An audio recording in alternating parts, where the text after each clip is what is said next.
Seja bem-vindo a mais uma edição do Botequim Virtual. Informação na dose certa.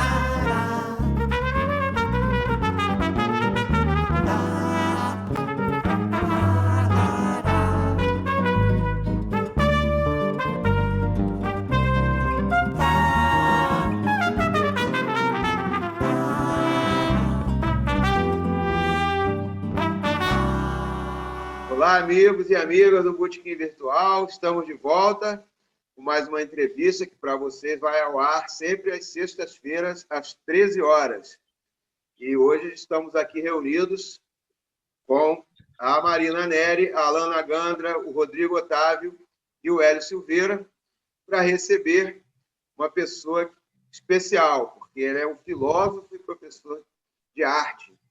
E está fazendo, inclusive, doutorado em filosofia da arte, né? Ele é também consultor nesse segmento.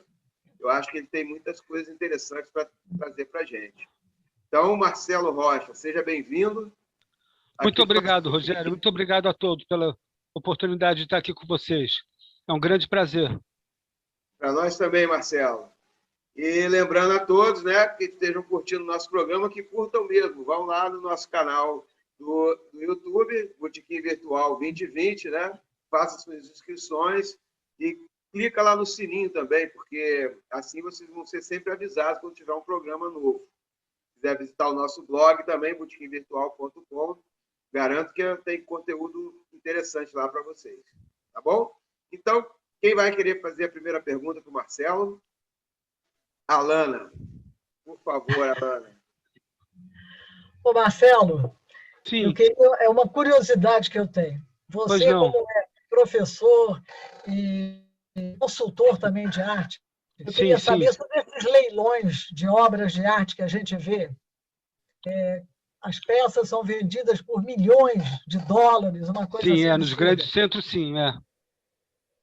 Sim, e a gente vem vendendo objetos de ídolos, né? Dos Beatles, o óculos do John Lennon e tal, também por uma fortuna absurda. Verdade. Como é que a gente mensura o valor dessas peças todas?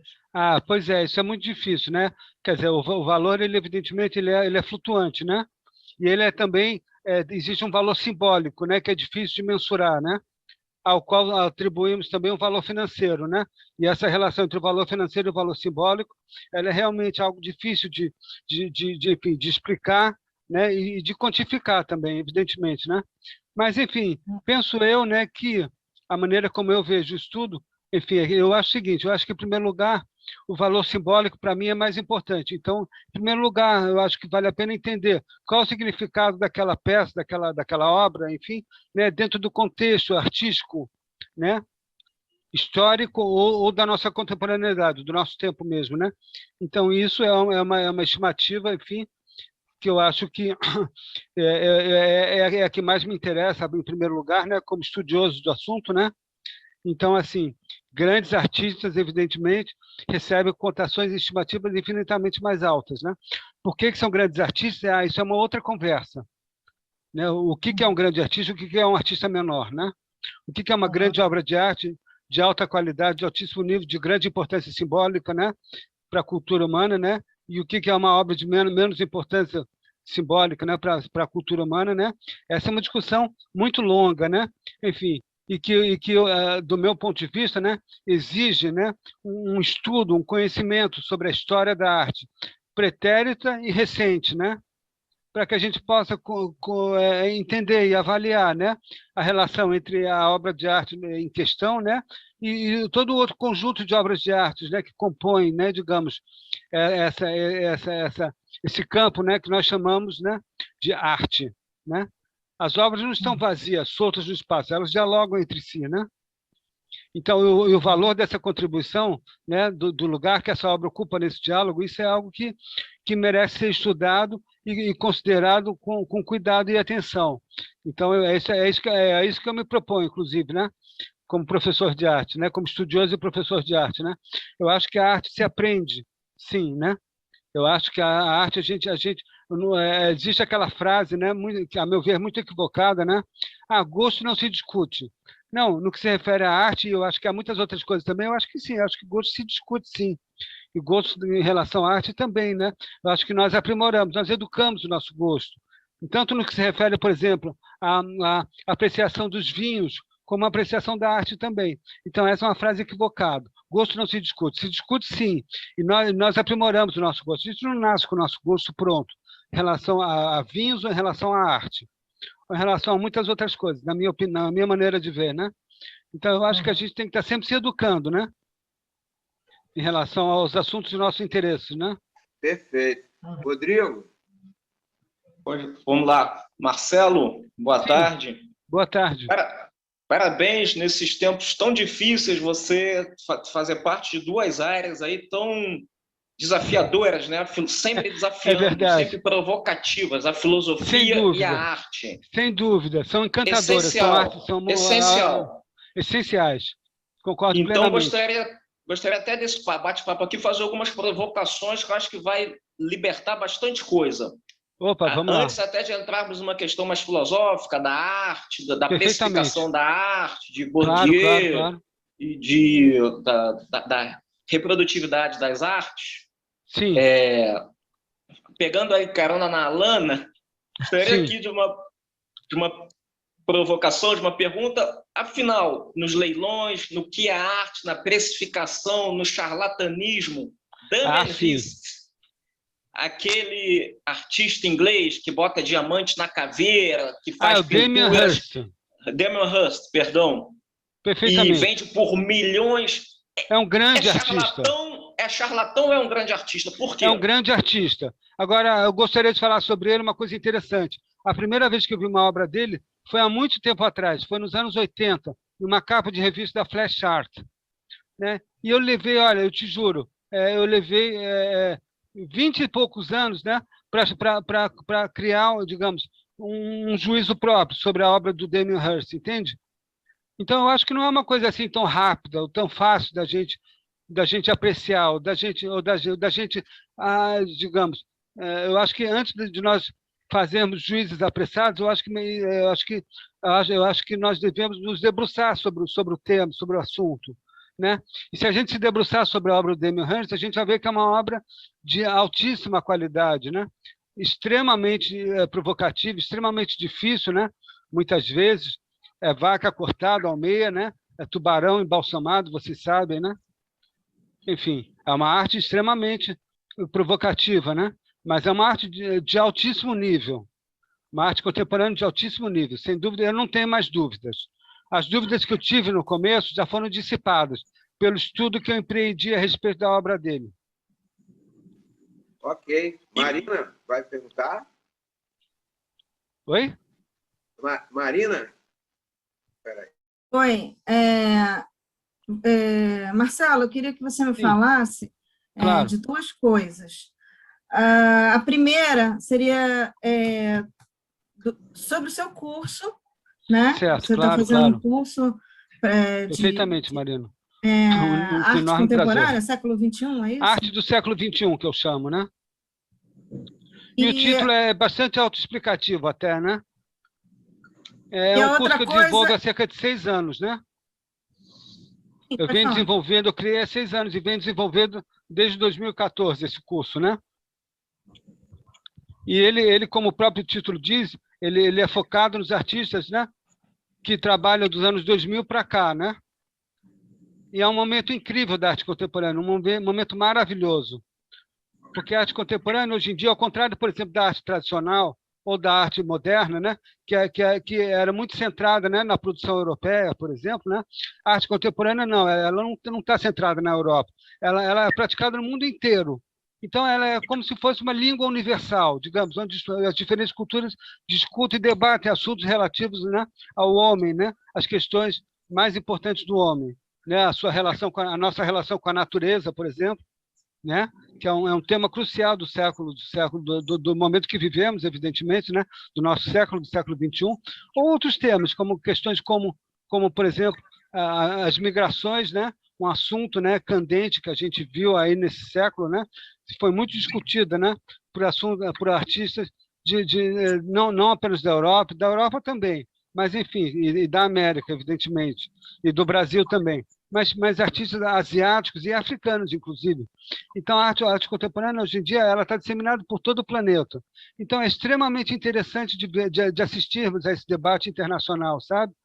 A esse debate internacional em torno das grandes questões humanas, sob perspectivas das mais diversas culturas do planeta.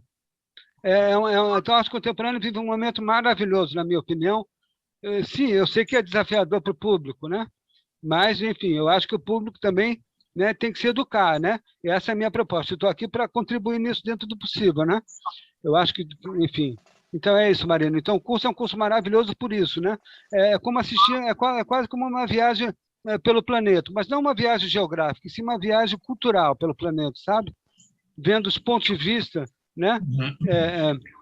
Como formulados, né? Por todas essas diversas culturas do globo. Inclusive, a Ásia hoje, né, o Sudeste Asiático é um grande produtor de arte, como a gente sabe, né? A China, evidentemente, né? A presença da China, né? Enfim, né? No mundo, né? Não apenas na cultura, mas também na cultura, né? Evidentemente, na economia, na geopolítica, a gente sabe, né? Na área militar, né? A presença da China é um grande tema, né, do século XXI. E a presença da China também na arte do século XXI também é um tema muito interessante. Mas também não só a China, mas também a Coreia, o Japão, né? São países extremamente interessantes, né? Na produção contemporânea da arte. E a segunda parte da pergunta seria o seguinte: tanto para os seus alunos como para o público em geral, eu queria que você me desse umas dicas. Como é que você escolhe arte? É claro que será uma coisa muito básica, mas claro, para o público saber. Mas como é que eu escolho arte para quê? Para comprar ou para botar comprar na minha aula, para mostrar? Oi? Pois para comprar. Posso pegar para comprar? Aí? Posso pegar carona? Claro. A gente sabe que você atua nesse mercado, né, Marcelo? Muita gente que vai ouvir aqui vai ficar interessada em saber como se adquire obra de arte, até como investimento. Isso, claro, sem dúvida nenhuma. É um ativo financeiro a arte, né? Digamos, é uma forma de alocar capital, alocar recursos financeiros, como comprar ações ou coisa parecida, né?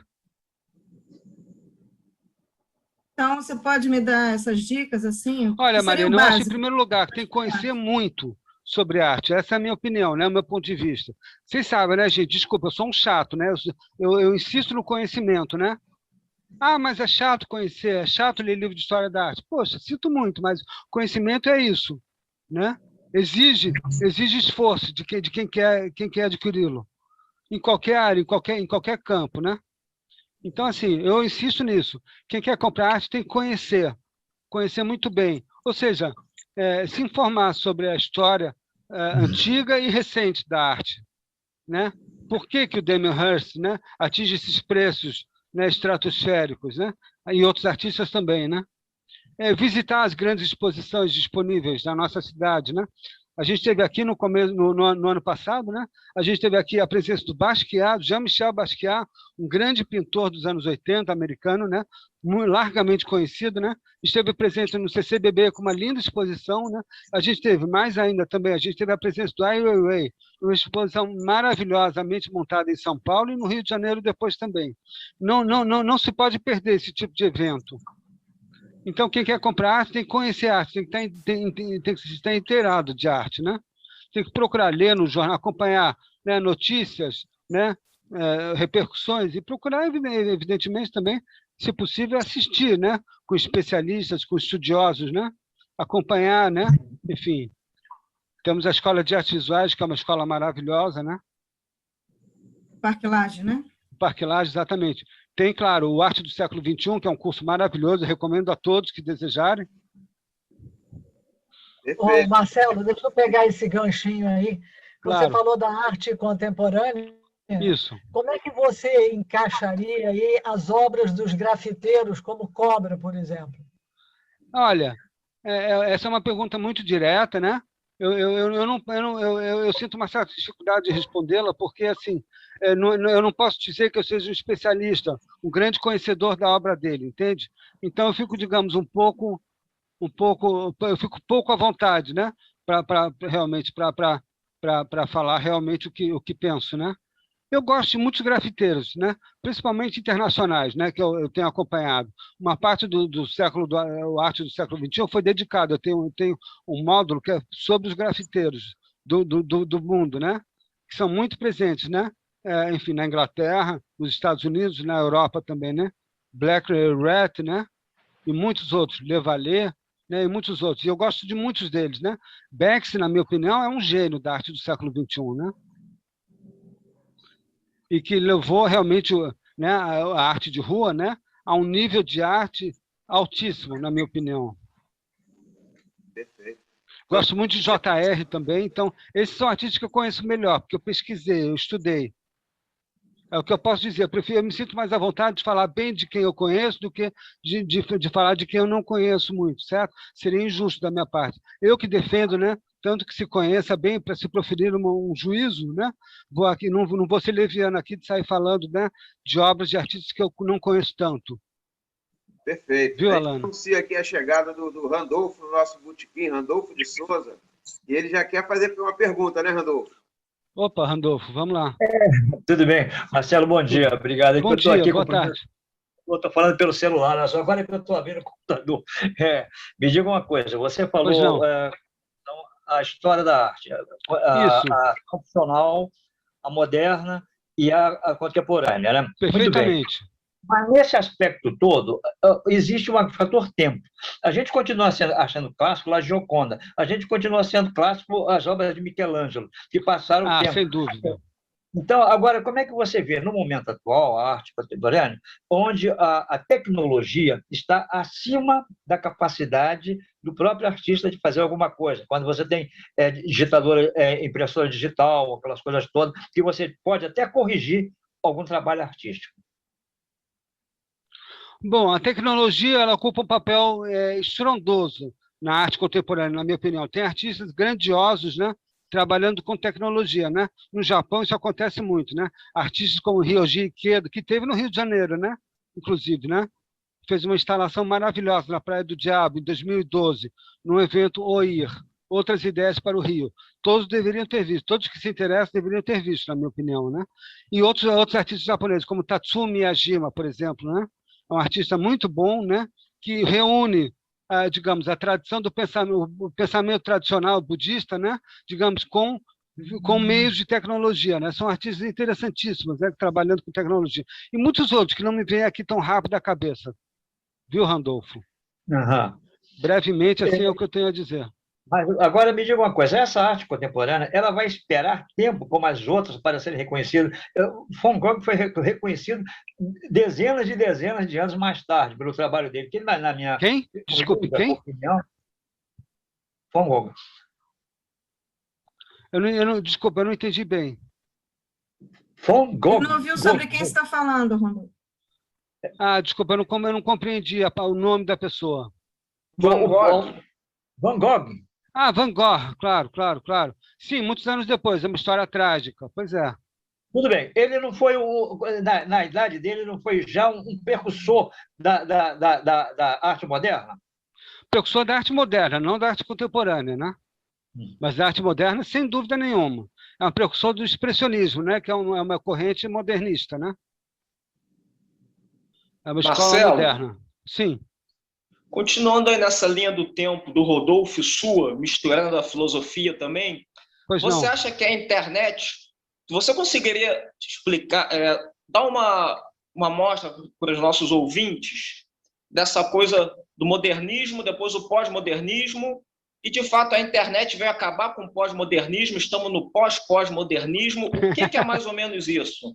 Bom, eu não sei, para te falar a verdade, Rogério, eu não uso nem gosto muito do termo pós-modernismo. Eu prefiro o termo contemporaneidade. Eu prefiro me referir à arte do nosso tempo como arte contemporânea, mais do que pós-modernista.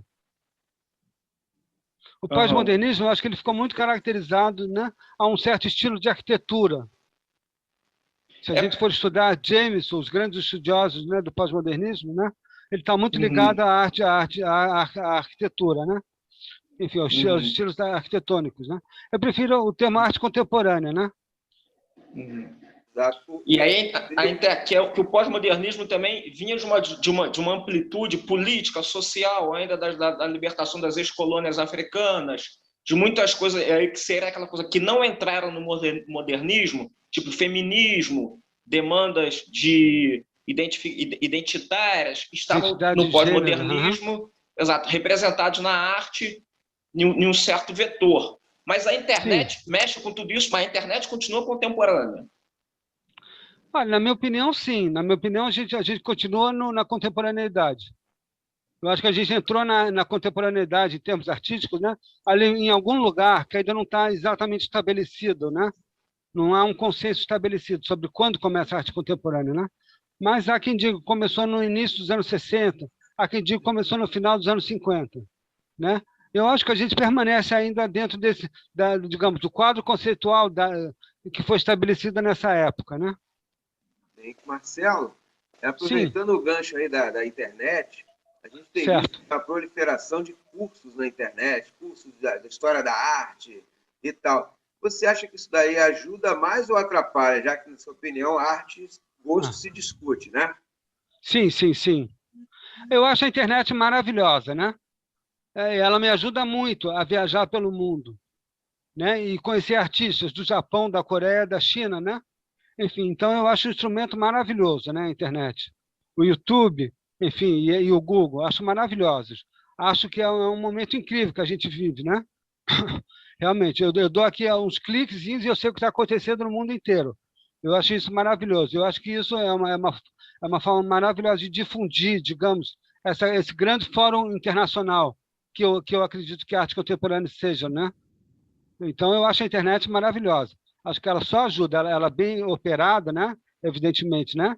Eu acho que ela bem utilizada, eu acho que ela só ajuda. Você acha que esse tipo de ajuda facilita exposições? Eu acho que sim. Eu acho que eu vim a conhecer inúmeros artistas que eu não conhecia, né? Por causa da internet. Nos últimos 8 anos, nos últimos 10 ou 8 anos. Sem dúvida nenhuma. Conheci artistas maravilhosos, né? Dos 4 cantos do planeta, né? Graças à internet. Graças também ao Instagram também. Fala-se muito jocosamente do Instagram, mas o Instagram é incrível também. Eu consigo ver, né, digamos, imagens de exposição que está acontecendo no tempo real, né, as exposições mais incríveis, né? Então, eu acho sensacional, desde que você saiba filtrar o conteúdo. Essa que é a grande questão. Você precisa ter conhecimento para selecionar o seu conteúdo, né? É isso que eu acho. Se você tem isso, é um instrumento maravilhoso, porque é uma massa de informação gigantesca, né? Se você consegue filtrar isso tudo, enfim, e em proveito próprio, eu acho isso maravilhoso, é um instrumento maravilhoso. Então, eu sou muito grato à tecnologia do nosso tempo, na verdade. É ela que permite que eu faça um curso como Arte do Século XXI, porque eu sou do tempo, né? Eu dava história da arte do tempo em que eu tinha que fazer slide, tinha que fotografar livros e fazer slide. Era um inferno, era uma droga, né? Era uma limitação terrível, que hoje em dia, né, não existe mais. Então, eu sou muito grato, na verdade. Né? Como profissional, eu sou muito grato por esse instrumento maravilhoso, que é parte da vida do nosso tempo, né? Perfeito. Hélio? Oi, Marcelo. Sim, oi, Hélio. Vamos lá. Sim, claro. A gente, o Rogério e mais um colega, a gente faz parte de uma corrente, tá, que está muito preocupado vendo a realidade, né? O trabalho acabou, tá? Então, a gente diz o seguinte, para botar alguma coisa no lugar do trabalho, só uma coisa melhor, a arte. Desculpa, Hélio, eu não te ouvi bem. Para botar o quê? Como? Colocar no lugar do trabalho, a gente tem que colocar a arte. Entendeu? Até uma teoria, é uma colocação confuciana, né? Ele diz o seguinte: se você não quer trabalhar, faça o que você gosta. Entende? E eu acho que a arte se encaixa exatamente nisso. Então, uma das nossas propostas, tá, primeiro, uma renda vitalícia universal, que está se discutindo. Não é básica, não. É vitalícia universal, para todos maiores de 18 anos. O empregador de última instância, para dar emprego para quem ainda tem e ainda existe essa possibilidade de trabalho. O Brasil existe muito. E a Escola Integral, Universal Integral. Tá? E ambas têm o codinome assim de EUI, Escola Universal Integral. A Escola Universal Integral é exatamente isso, é as pessoas aprenderem arte, ofícios, de todos os tipos, né? De todos os artesanatos, certo. e, inclusive, serem remunerados para isso, tanto o professor como o aluno. Certo, certo, certo. Como as escolas militares, não tem nenhum segredo, não. As escolas militares fazem isso. Não é isso? Certo. E aí, por quê? Porque o trabalho é um animal em extinção. Eu tenho visto na internet, como você fala da internet, eu vejo os robozinhos, tá? A partir do 5G, eu vejo os robozinhos, e cada robozinho que eu vejo um robozinho garçom, eu vejo um robozinho que atende nos hotéis, e eu vi no outro dia um robozinho dentro de uma loja fechada pela pandemia, montando o que você queria, o doce que você queria. Aí eu fico falando, tá, que automação, coisa, né? É uma arte linda, mas é a morte do emprego, é a morte do trabalho. Como é que você vê essa ideia de fazer uma escola universal da arte, né, para substituir o trabalho convencional, que está em extinção? Eu acho maravilhosa a ideia, né? Eu acho que a criatividade é uma função maravilhosa do ser humano, né? Eu acho que ela traz muita satisfação, evidentemente, né? A criatividade, o exercício da criatividade, né? Através da arte ou através de qual campo for, né? Então, eu acho que universalizar o ofício artístico eu acho uma coisa maravilhosa. Mais uma pergunta só. Pois não. Só para completar. Dentro disso, nós estamos a cada dia uma tecnologia nova, inclusive essa de inteligência artificial. Exato. Né? Que é uma coisa fabulosa, e eu acho que tem que interagir exatamente com a arte. Alguém tem que comandar a inteligência artificial para a arte, né? E aí, como é que você vê também o avanço dessa tecnologia 3D? Através da internet e através do computador, e se isso vai representar a arte também. É possível que cheguemos lá, Hélio. Eu realmente não vislumbro ainda como. Eu não me lembro aqui, não me recordo de nenhum artista do mundo que esteja trabalhando exatamente com essa questão, né? Das tecnologias 3D, né? Mas isso já deve estar acontecendo aí sem o meu conhecimento. Perfeito. Aham. Na medicina é uma realidade, né? Hoje em realidade. Dia, né? Em muitos outros campos, operações cirúrgicas também. Isso, olha, exato. Ele está avançando, porque a sua geladeira vai conversar com você. Olha, está faltando isso para você. Entendeu? Vai me avisar que está faltando iogurte, né? Ou coisa parecida. Está faltando iogurte. Né? E ele liga para o supermercado e contrata. Assim, é uma loucura dessa. Então, tomara que pague também. Se a geladeira pagar, também melhor ainda. Se eles passarem o cartão lá, melhor ainda. Não, isso vai depender de você ainda, infelizmente. ou seja, nem a tecnologia não é perfeita, né? Exato, ainda não. Não, mas ainda não. Você vai pagar por uma moeda digital também, uma coisa muito louca. É verdade, sem dúvida. Não tem papel, não tem mais nada. É verdade. Mas aí que eu digo o seguinte, essa inteligência artificial, ela também não vai alavancar muito a arte, entende? Ou ainda vai precisar do ser humano fazendo a arte? Olha, Hélio, sinceramente, eu acho que vai precisar do ser humano. Eu acho que vai continuar precisando do ser humano. Que bom. Francamente, eu acho. Não consigo imaginar uma arte sem o ser humano, né? Feita pela máquina. Olha, hoje eu vi no Valor Econômico, sim, que a inteligência artificial que os chineses estão estudando, você falou na China, né? Essa inteligência artificial já vai fazer poesia em chinês e em inglês. Nossa Senhora! Eu não sei qual é o dedo ainda da pessoa humana nisso. Se vai apertar um botão e a inteligência vai montar tudo isso, entendi, ou se ele vai operar junto. Claro. Mas a alavancagem é cavalar. Ah, sim, isso vai chegar aqui também na arte visual, de alguma maneira, claro, em algum ponto, em alguma maneira. Perfeito. Ora, Bolas, os grandes campeões de xadrez do mundo, né? Perdem da máquina, né? Já estão perdendo da máquina. Kasparov perdeu, poxa vida, né? Isso. Então, realmente. Marcelo. Sim. Falando em arte visual, como você bem disse, e entrando nessa conversa que estamos internet, o Hélio acabou de falar, o Randolfo falou também, e no seu propósito educacional do espectador de arte, você acha que esse contato visual, a internet vai botar ali uma tela entre eu e o objeto? Você acha que esse contato virtual ainda é, assim, imprescindível para se ter esse teor, aquela coisa que o Niemeyer, arquiteto, artista, falava, tem que ter um espanto, tem que ter um encantamento quando o olho bater. E que essa questão da internet hoje, mal ou bem, volta à questão lá de quase um século do Walter Benjamin da reprodutividade. De não ser um original, mas naquele caso você não via um original, mas você via a cópia ali na parede. Claro. Hoje em dia eu vejo a cópia da cópia através de uma tela.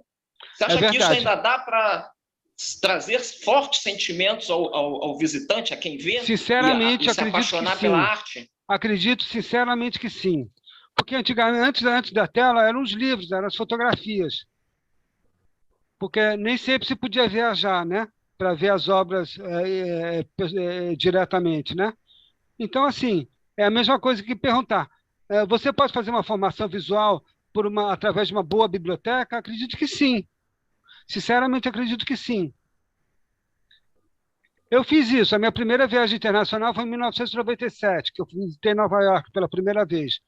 Se eu tivesse que esperar até lá para conhecer, para tentar conhecer, né, a história da arte, eu teria perdido um tempo enorme da minha vida.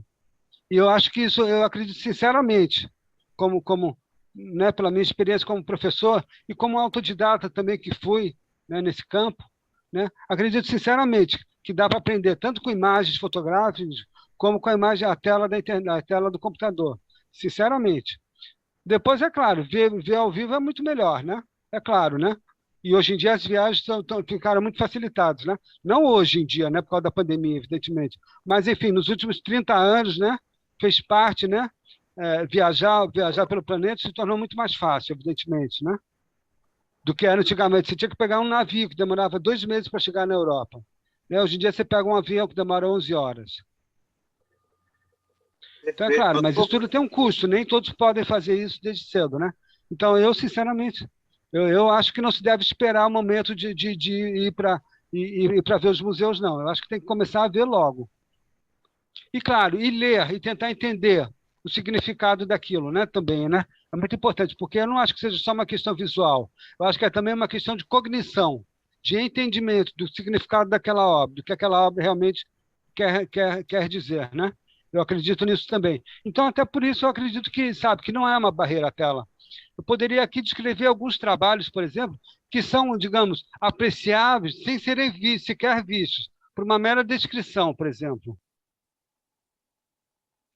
Perfeito. A gente está se encaminhando para o final da primeira parte do nosso programa. Perfeitamente. Temos ainda 3 minutos e meio. O Randolfo vai fazer uma pergunta, né, Randolfo? Claro. Pois não, Randolfo. Sem som, Randolfo.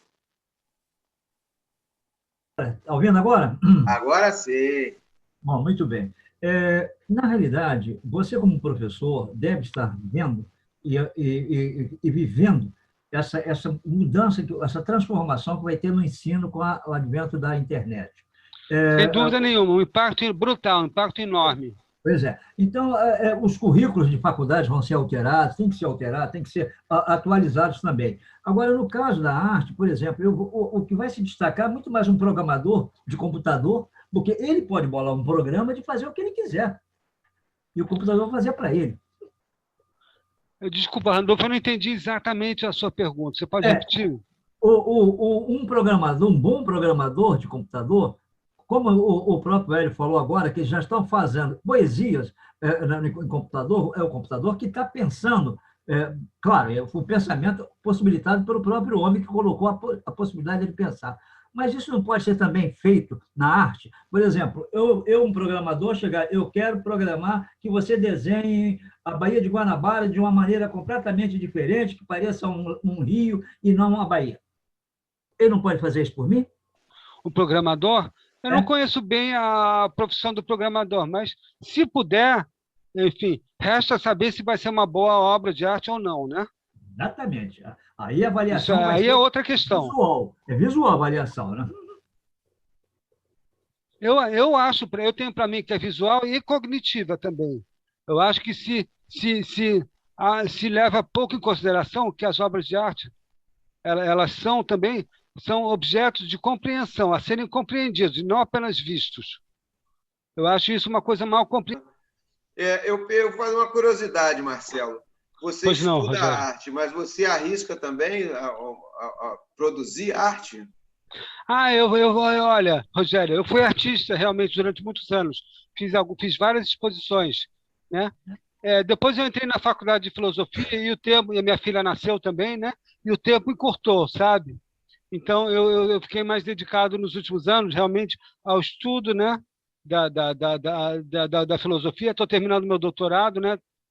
E estou aí conduzindo meu curso, né? Estou criando meu curso, que para mim é uma forma de arte também. Está falando Claro. sobre arte de todos os tempos, enfim. É uma forma também, é uma forma de exercício da minha criatividade e também, né, do meu juízo crítico, de ampliar meu conhecimento também, né? Então, eu tenho sido mais ativo nesse campo. Mas, sim, durante muitos anos eu fiz várias exposições. Perfeito. É verdade. Fala um pouquinho, então, do seu curso, o curso que você está desenvolvendo. Pois não, claro que sim. É o Arte do Século XXI, né? Marcelo, sim. Pois não, Hélio. Qual era a sua arte fisicamente? Olha, temos uma aqui atrás, por exemplo. Vocês estão vendo uma pintura minha. Está meio final dos anos 90. Desfocado, está desfocado, é verdade. Mas eu estudei desenho, eu comecei estudando desenho, né? Depois eu migrei, eu fiz gravura também, depois eu migrei para pintura, fiz pintura também. Perfeito. Agora, Marcelo, na minha opinião, a filosofia é a mãe das artes, entende?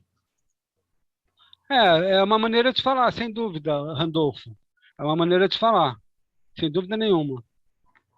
Marcelo, e completando a pergunta, e ainda nessa que você vai falar sobre o seu curso, fala também aí nesse diálogo que faz com o seu estudo filosófico atual, se possível, qual é a sua tese de doutorado?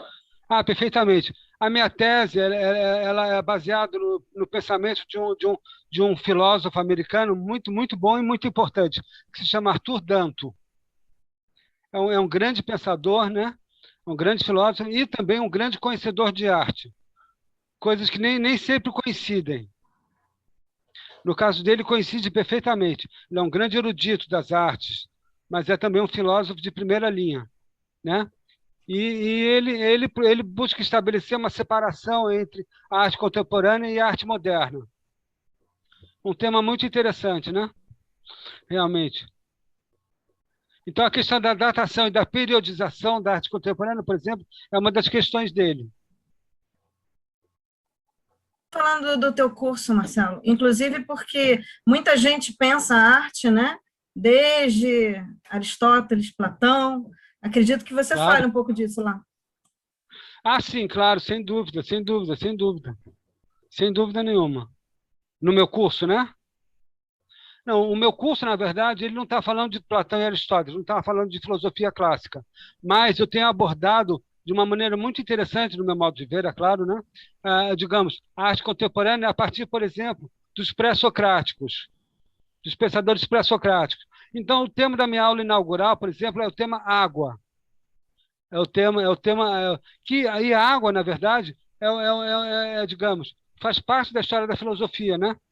Os historiadores da filosofia, né, costumam, né, identificar o início da filosofia justamente com Tales de Mileto, em meados do século VII a.C., né, que teria a primeira sentença filosófica teria girado em torno da questão da água.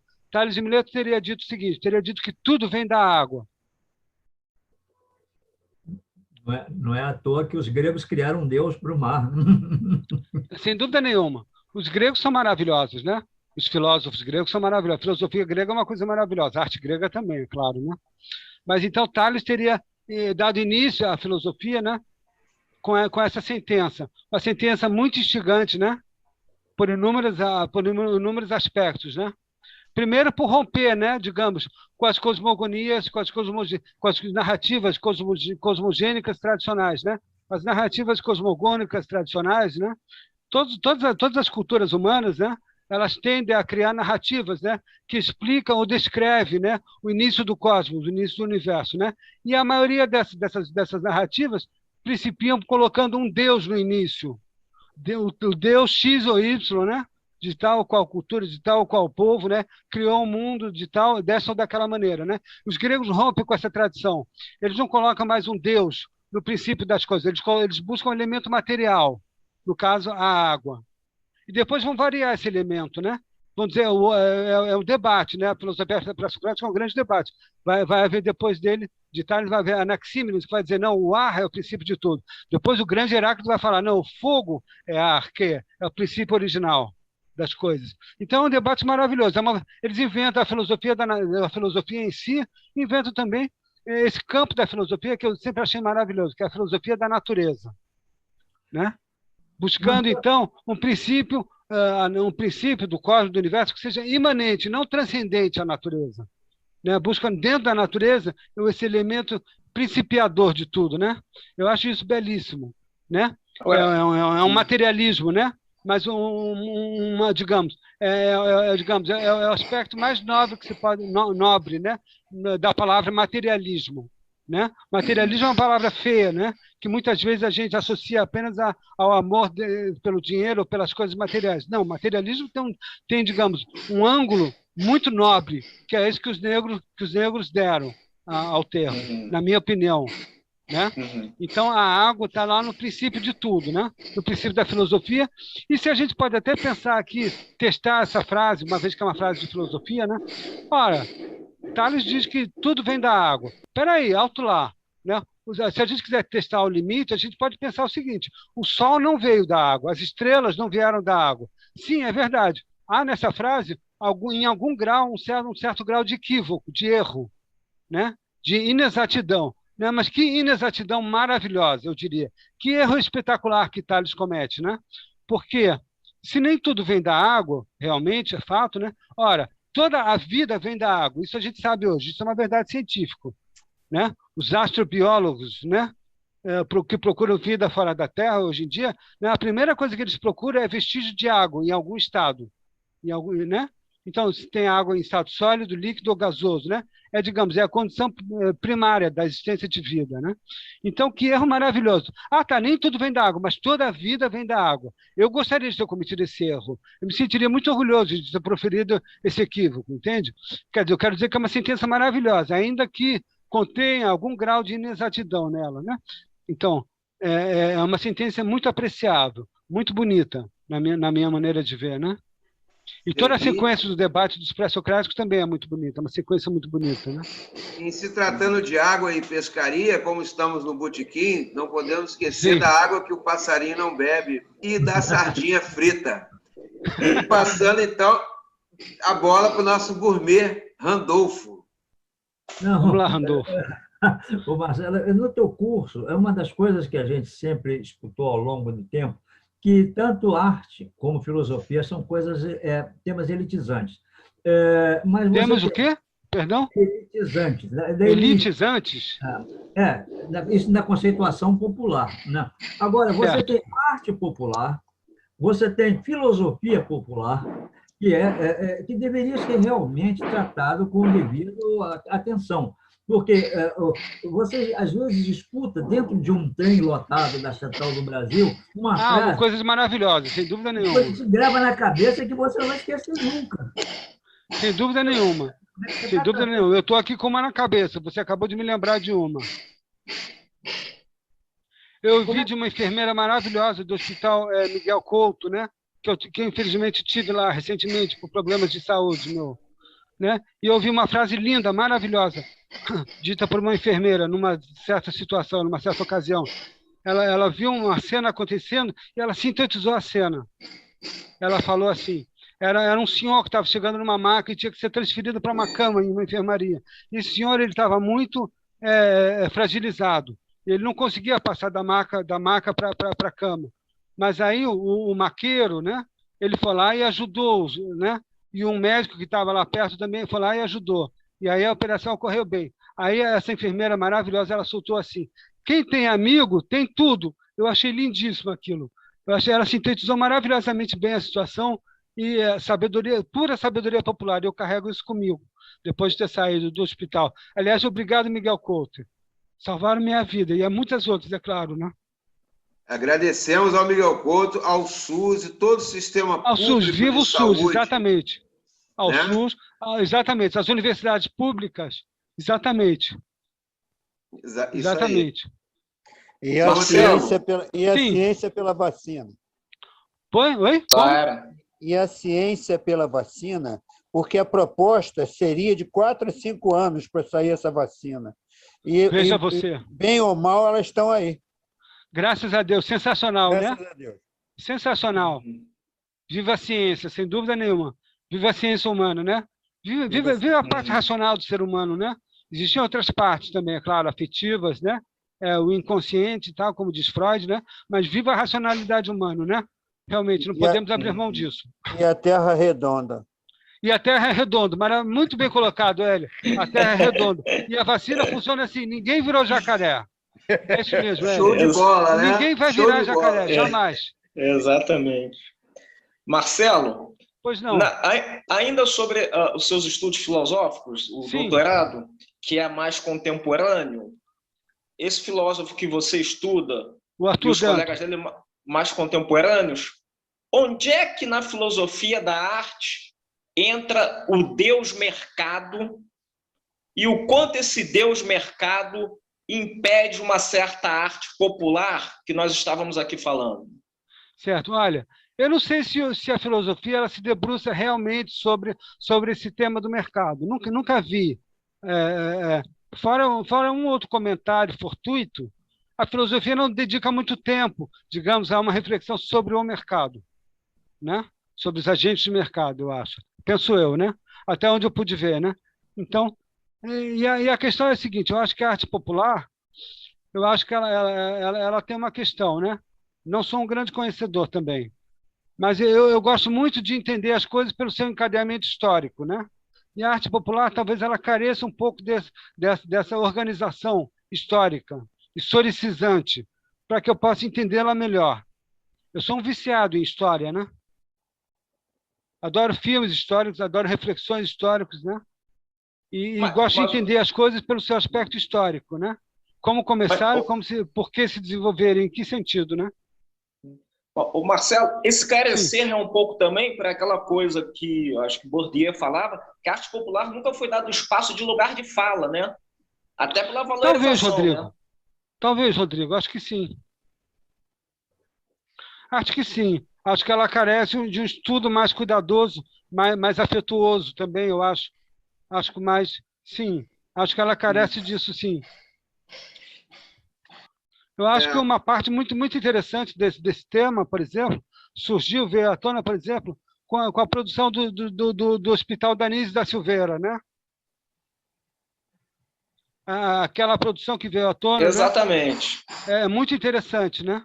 Gerou problemas muito curiosos, como a questão do Bispo do Rosário, né?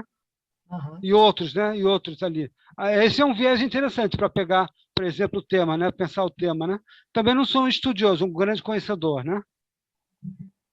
Mas acho que aquilo é uma parte muito boa dessa questão. Perfeito. Os outsiders, né? Os outsiders Marcelo, da razão também, no caso, né?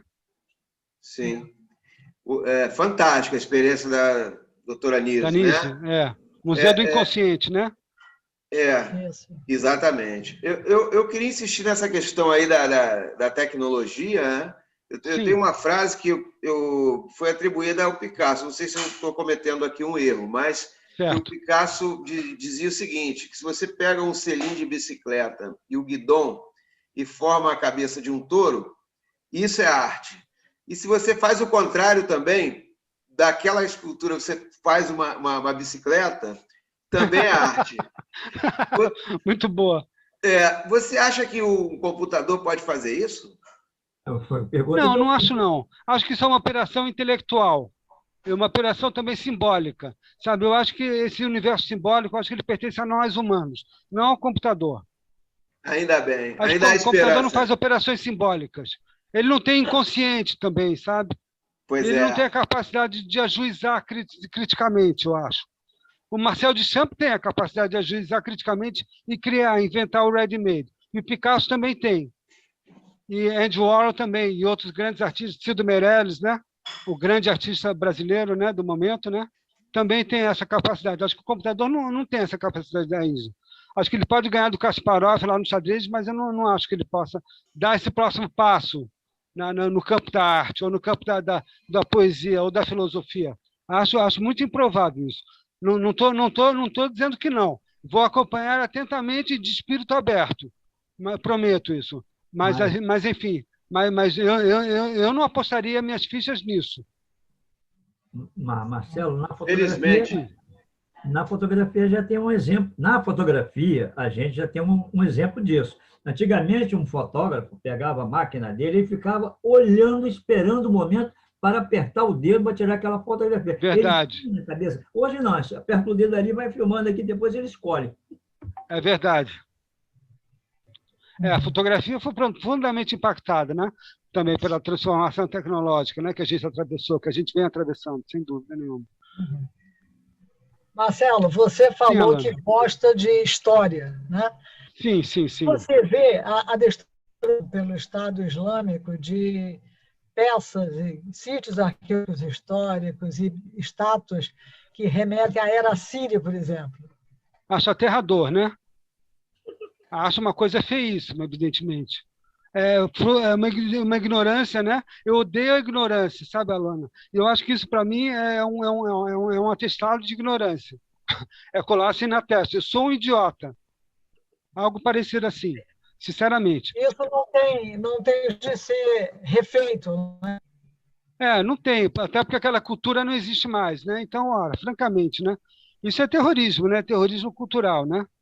É muito diferente, por exemplo, de outras obras de arte, quando por exemplo, existe uma obra muito famosa da arte contemporânea, que chama-se Desenho Apagado de de Kooning, que é assim, Robert Rauschenberg, o grande artista americano da arte pop, né? Ele, nos anos 50, no final dos anos 50, ele solicitou a um dos grandes artistas do momento, que era William de Kooning, né? Um grande pintor americano do período, né? Do expressionismo abstrato. Ele solicitou do de Kooning, né? Um desenho. Ele foi lá no ateliê do de Kooning, bateu lá e falou: de Kooning, senhor Mr. de Kooning, eu preciso de um desenho seu para criar uma obra de arte minha, né? E o de Kooning teria recebido, diz a história que de Kooning recebeu Rauschenberg no estúdio e perguntou: por que você quer um desenho meu? E o Rauschenberg explicou: eu queria apagar o seu desenho e assinar como Robert Rauschenberg. Essa é uma obra muito famosa, facilmente googável, facilmente achável aí no Google, né? E o de Kooning falou: então alto lá, então tem que ser um bom desenho, disse o de Kooning. Foi lá na sua mapoteca, abriu as gavetas e pegou um bom desenho de grafite e deu para o jovem aspirante artista, né, para ele apagar. E hoje isso é uma obra muito conhecida da arte contemporânea, né? Uma obra proto-conceitual, né? E cheia de simbolismo, né? Cheia de significados, né?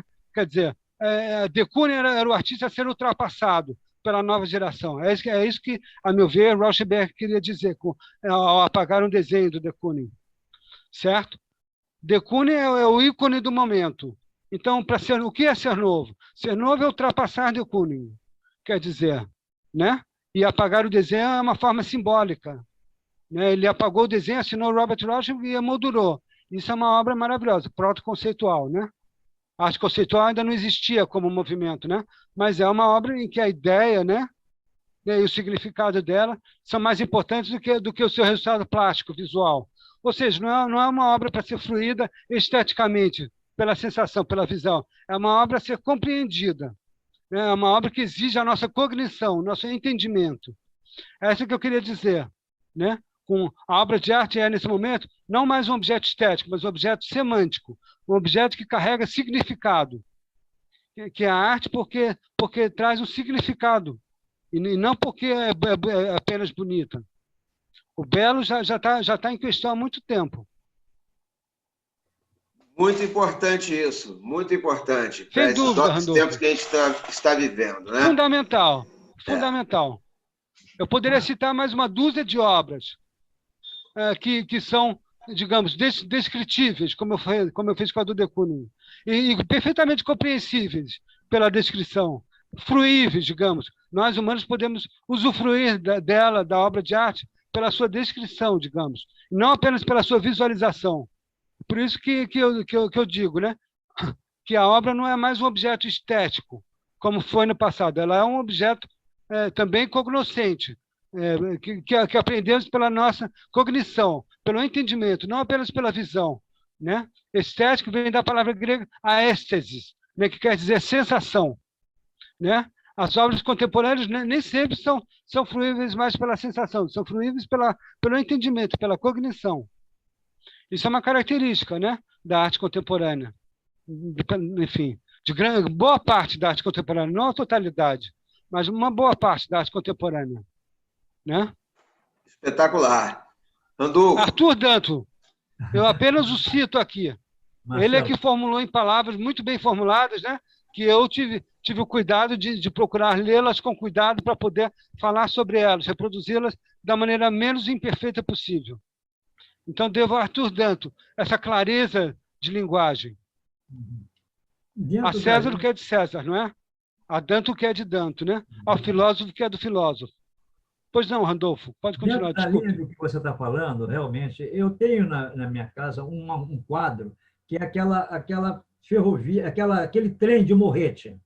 Aí todo mundo, como é que você tem enorme? Como é que você coloca um trem na tua sala? Eu falei, toda vez que eu olho para esse quadro, eu me sinto que eu estou dentro daquele trem fazendo aquela viagem, que é uma das viagens mais maravilhosas que eu já fiz lá no Paraná. Olha que coisa maravilhosa.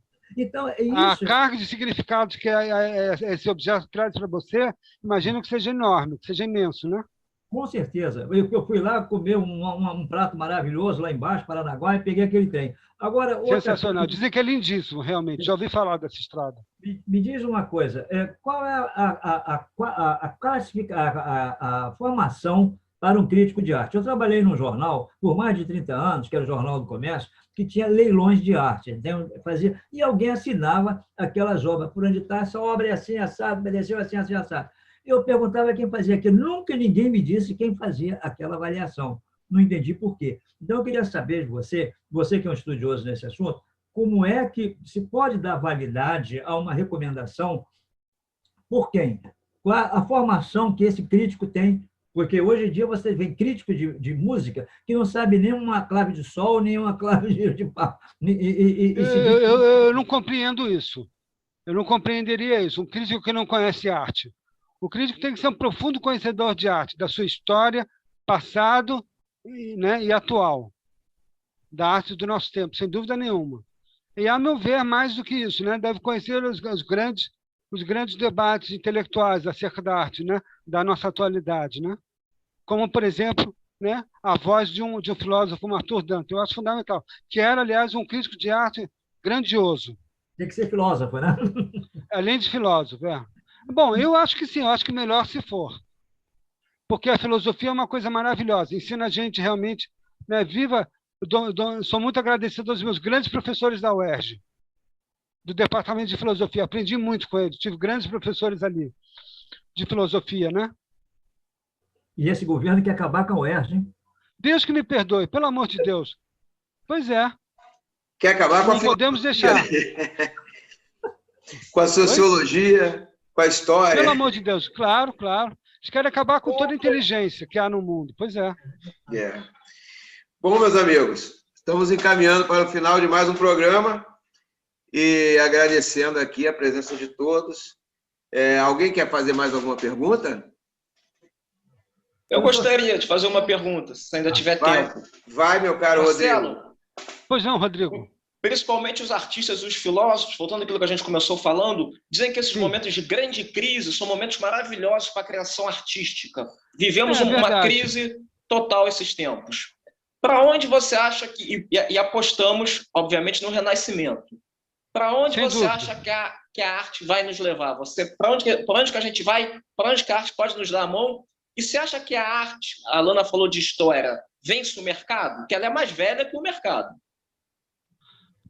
Desculpa, se a arte o quê? Se ela... Vence o mercado? Ela consegue... Se ela vence o mercado, assim. Bom, a equação econômica da nossa vida é uma equação muito importante, né? Da vida de cada indivíduo que está inserido nessa sociedade que a gente vive, é claro, né? Então, o mercado ele é fundamental, né? Eu acho que o mercado ele existe, é muito importante. Agora, eu acho que existem vários tipos de mercados, né? Existe também, por exemplo, mercados institucionais, que não são necessariamente de compra e venda de obras de arte direta, né? Mas sim, existem artistas que sobrevivem de criar obras para grandes museus, grandes instituições culturais, né? E eles conseguem manter, digamos, um grau de autonomia e independência notável, né? Ao atingir esse patamar, quando eles dominam essa faixa do mercado, né? Então, eu acho que a arte sobrevive ao mercado, sim. Perfeito. Então, amigos, tivemos aqui um banho de cultura e com uma satisfação muito grande estar aqui ao lado de colegas também, tão provocadores, né, no bom sentido. Só não podemos provocar muito quando entrevistarmos um boxeador, por exemplo. Mas não é meu caso, maravilha, então fica à vontade. Ô, Rogério, podem provocar até a morte, porque aqui eu de briga não sou bom, não. Então pode ficar à vontade. Marcelo e Rogério. Aqui, graças a Deus. Rogério,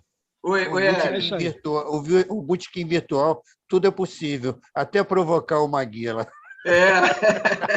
Sendo virtual, tudo bem, né?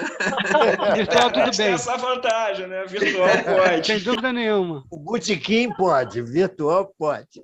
Então, amigos, agradecendo aqui ao Marcelo, Eu que agradeço imensamente pela oportunidade, agradeço a todos os amigos que participaram aqui, agradeço, né, as perguntas formuladas, muito obrigado. Foi um grande prazer estar aqui e poder falar um pouquinho do meu trabalho. Esta foi mais uma edição do Botequim Virtual. Informação na dose certa. Até a próxima.